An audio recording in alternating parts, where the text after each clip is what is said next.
Thank you, Julius. Thank you, Mayor. Thank you, Rabbi. So happy to be here in this Chabad shul. I forgot to say, Julius, that I'm actually a descendant of Chabad, part of the Chabad family. So I really feel at home here in Toronto and in this shul in particular. Chag Sameach, everybody. Chag Sameach, Yom Ha'atzmaut Sameach.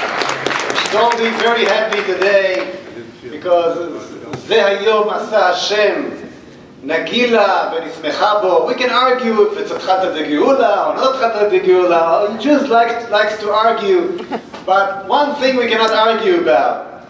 We cannot argue about the fact that this is a miracle. This day is a day of miracles. After 2,000 years of exile, Jews came back to their homeland and established their own state, their own sovereignty in their homeland, in the Holy Land. Can there be a bigger miracle than that?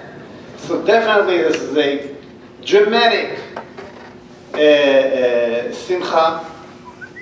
All the Arab armies were planning to finish what Hitler did not finish just 3 years before, and were defeated by the minority of the Jews at the time. And later on we took away Jerusalem. Look at those miracles, it's incredible. How can we not be so happy and so thankful to Hashem on a day like this?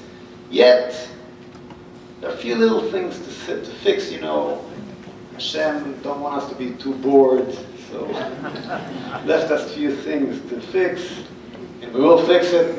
God willing, we'll do our share, we do what we're supposed to do, and we'll all see each other next time, not here, but in Jerusalem.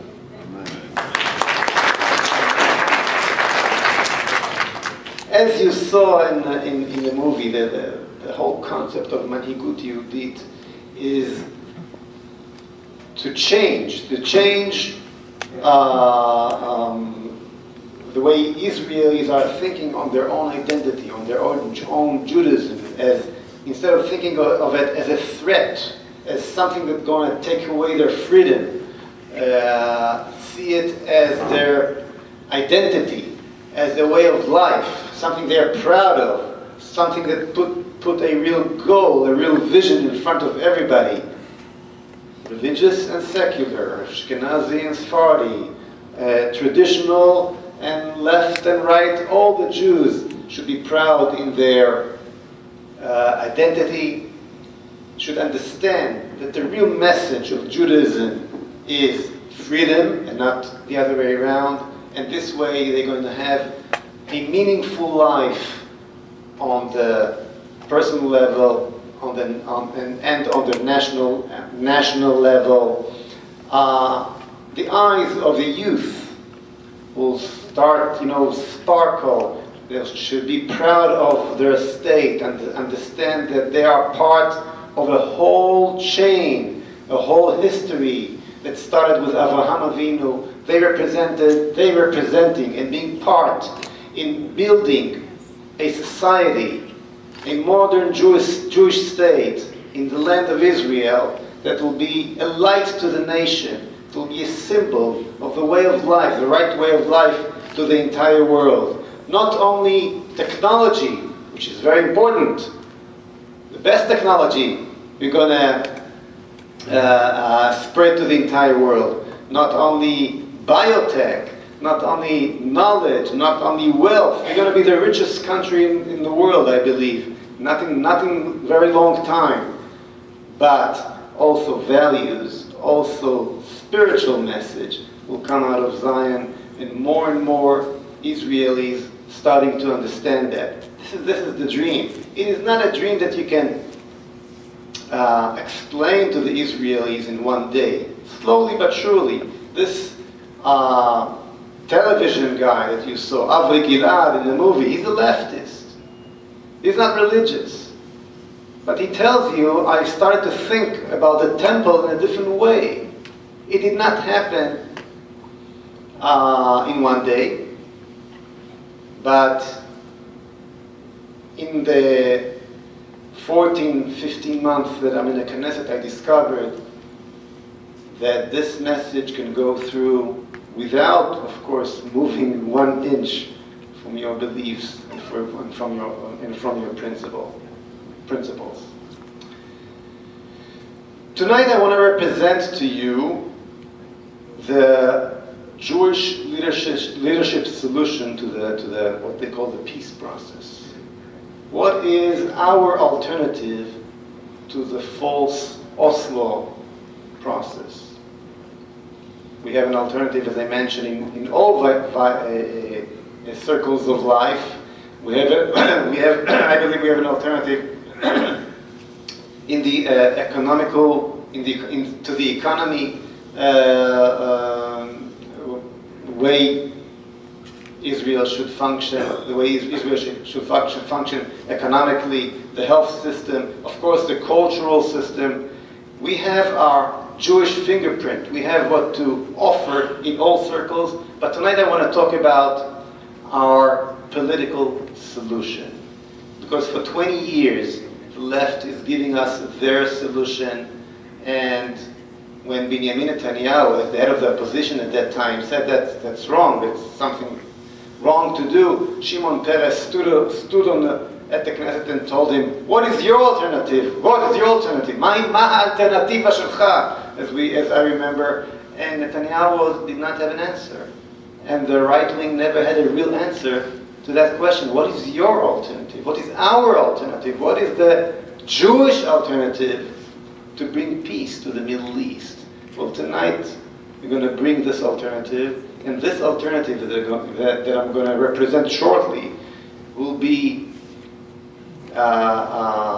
delivered to every Israeli in the coming few months, and we're expecting you, everybody, to help us do so.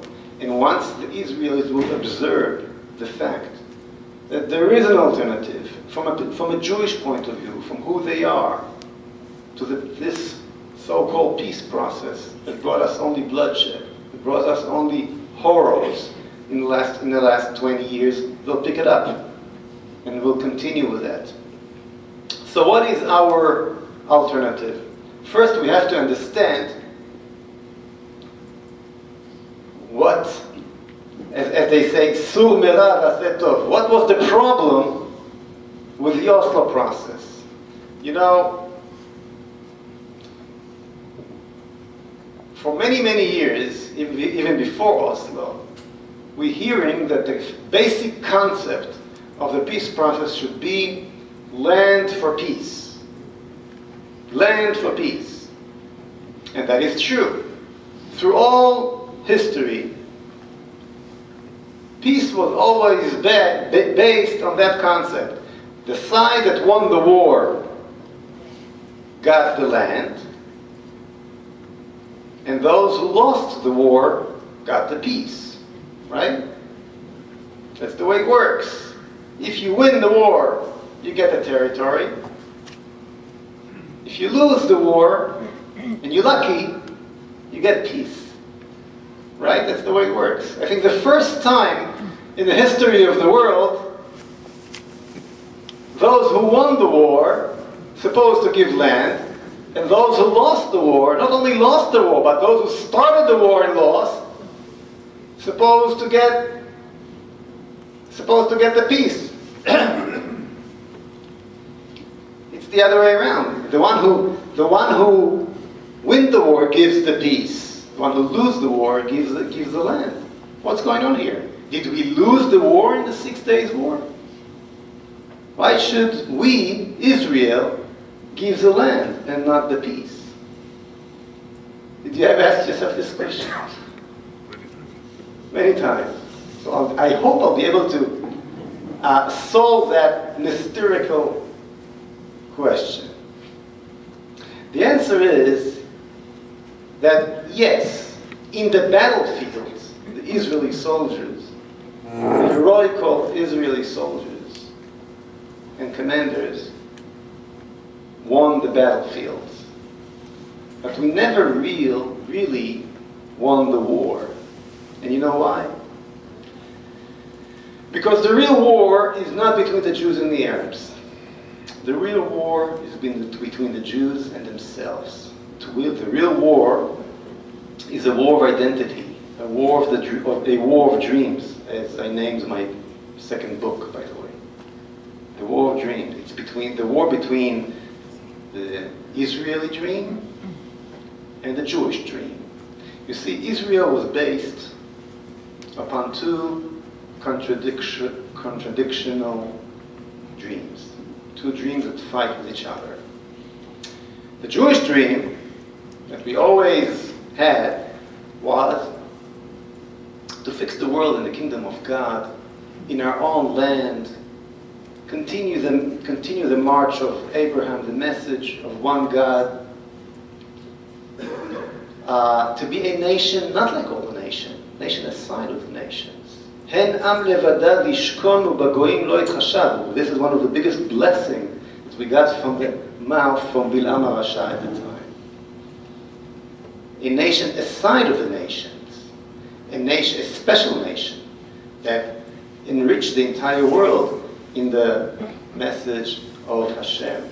This is basically what Judaism is all about. But the Israeli dream is a different dream. The Israeli dream is Hen Am Kechol Ha'amim. Am Kechol Ha'amim. Not Am Levelad Yishkon, but Am Kechol Ha'amim. A nation like all the nations. A place among the nations. To be like everybody else. That was the basic Zionist dream. Let's be just like the rest of them. And these two dreams are fighting inside the Israeli society all the time. And the state of Israel was based on the Israeli dream. We tried to create a new nation, an Israeli nation, not that grows up from the Jewish nation, but come instead of the Jewish nation. And the Israeli nation needs the Arabs. Because if only a Jew can be an Israeli, so you stay different. You need also the Arabic to be able to be Israeli. Arab Israeli, right? You need Ahmad Tibi to be Israeli. Then we are a nation like all the nations. We have a new nation based on civilian nation, based on territory, not based on nationality. We always thought that the Oslo process, the Oslo concept, was about peace. The idea of the Oslo process was to bring peace. They will give them land and we'll get peace. But the truth is, it was not about peace.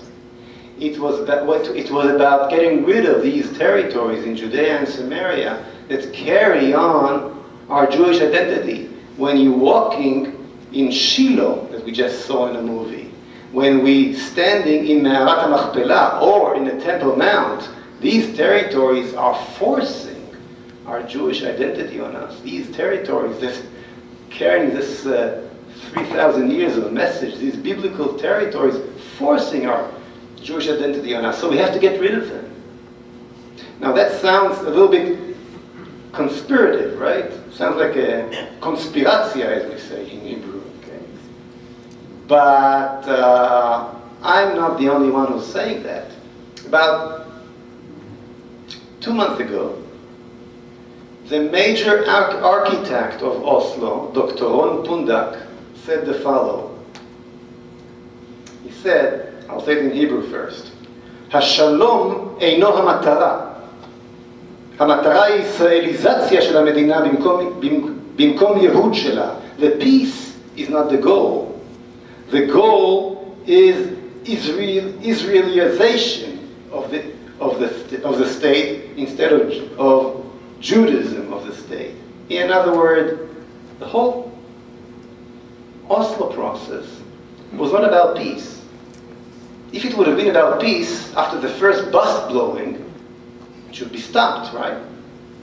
When it brings only bloodshed, you immediately stop it. Hey, that's not what we meant. But we see that we continue all the time. Why do we continue all the time? Because peace was not the target. Peace was not the goal. The goal was a state of all its citizens, Israelizatzia של המדינה, instead of a Jewish state. The words from the mouth of the major architect of Oslo. A month later, he passed away, by the way. He said the truth and did his share.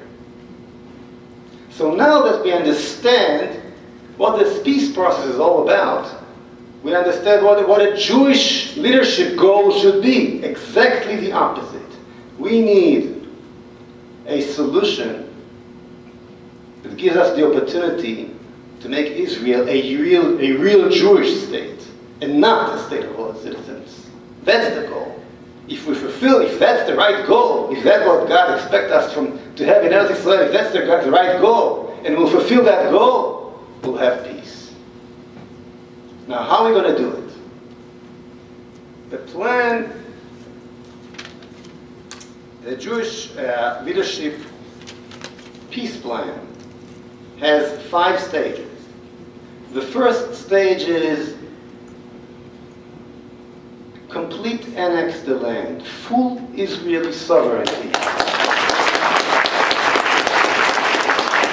Full Israeli sovereignty, full Jewish sovereignty between the Jordan River and the Mediterranean in every part of Eretz Israel that controlled by the IDF, by Tzahal, that was given to us miraculously by God in all those wars, with all the suffer and the painful price because we had to pay for it. Annex the whole land. And when I'm saying annex the whole land, I mean no other forces, not in Ramallah, not in Shechem, not in the Temple Mount, of course, only the IDF and the Israeli police. No other forces, no other sovereignty. The last little Arab village, no matter what, in Judea and Samaria, every Arab village will have a police Israeli station with an Israeli flag, and only policemen with an Israeli uniform. No other forces, just as we had before the Oslo process. This is number one. And when I'm saying no other sovereignty, I mean not only no other national sovereignty, or so-called national sovereignty, I mean also no other religion sovereignty, not Muslim sovereignty on the Temple Mount, not Christian sovereignty on Mount Zion, at the grave of our King David, of David HaMelech, Chai V'Kayam. And stage number 2 is giving the position of permanent resident to those residents, to the Arabs, to the 1.7 Arabs in Judea and Samaria, giving those Arabs who accept the fact that the land of Israel belongs to the Jews and to the Jews only, and accept the total Israeli sovereignty, and don't declare any kind of war, quiet war, of course, any other kind of war on the Israelis, giving them the ability to stay in their homes, getting all the human rights that we took away from our own brothers and sisters in Gush Katif, for example. All the human rights, but not a national political rights. And there's a tremendous difference between the two. And I'll take a minute to explain that. Human rights is something that was given to us by God. So we cannot take it away from each other. We cannot take human rights, we cannot take the right to live, to work, honor each other, and so on. Political rights are being given by states that were made by people. If it's the interest of the state to give political rights, it gives. If it's not, it doesn't have to. And to mix between the two. And to say that if you annex the land, you have to give the right to vote, and if you don't, you're an apartheid state, means that the United States of America is an apartheid state, because of Puerto Rico, for example. That Hong Kong is an apartheid state.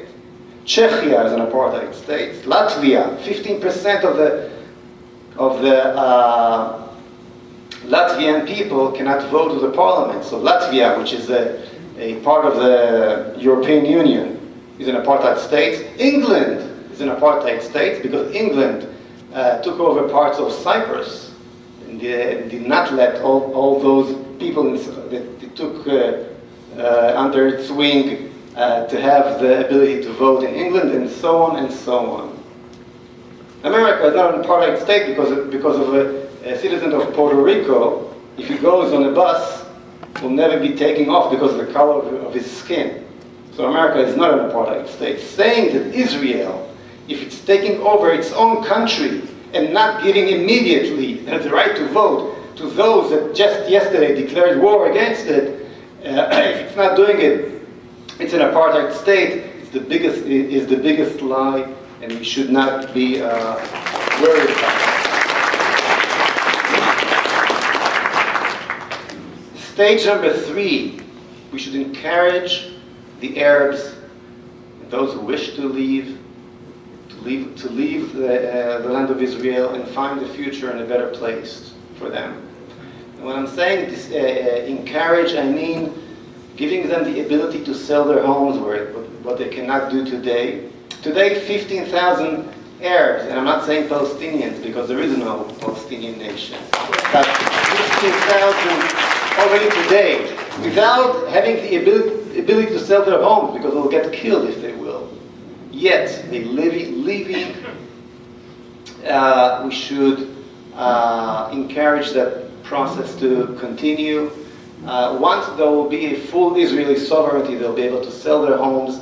We're spending today enormous amount of money on the concept of Oslo. We spent 1 trillion shekels until today on barbed wires, on missiles against missiles from Gaza, on guards in every coffee shop, on trucks of loads of cash that we send to Gaza every month, paying their electricity bill, the bill that they don't pay, and so on and so on. It comes out to 11.4% of our income every year. It's crazy. We spent until today enough money to pay the average Arab salary in Judea and Samaria for the next 50 years.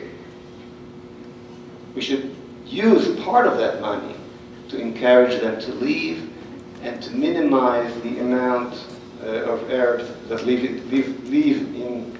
that stay in Judea and Samaria. Fourth, now stage number 4 is a wave, tremendous wave of building and flourishing the land in Judea and Samaria and the entire country. Stage number 4, I mean, give the land to the Jews. Give it to you when you make Aliyah to Israel. I'm not talking about giving people money, buy and give for free, but do exactly what they did here in America and Australia and every free state when they wanted to flourish the country. What did they do? They gave you the land, take the land and build. As long as you build and flourish the state, the land is yours. And this is exactly what the Torah says. This is exactly the Jewish idea. Yeshua gives the land to the 12 tribes before they even take over the land. And we have to, each Jew has to have his own nachala in Eretz Israel. But in the state of Israel of today, it's exactly the opposite. Most of the land, over 90% of the land belongs to the state, and that's why the prices of the housing are so high in Israel. So change the whole system, flourish the land, lower the prices, make the Jews come, and that's the 5th stage. Encourage Aliyah, big Aliyah, to come from all over the world. And the first Oleh, of course, should be Jonathan Pollard, that will come to Israel under that kind of leadership.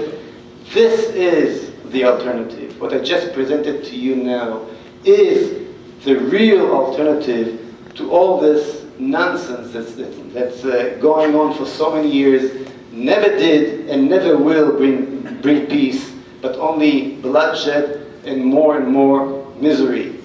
So we have an alternative in all circles of life, alternative that comes from our identity, and we definitely have a political alternative to this peace process. This alternative, in details, in a whole campaign, should be brought to the Israelis to make sure that they'll pick it up together with the Jewish leadership that will implement it in the Israeli life. This is the future. The future is in our hands. Let's do it. Thank you very much.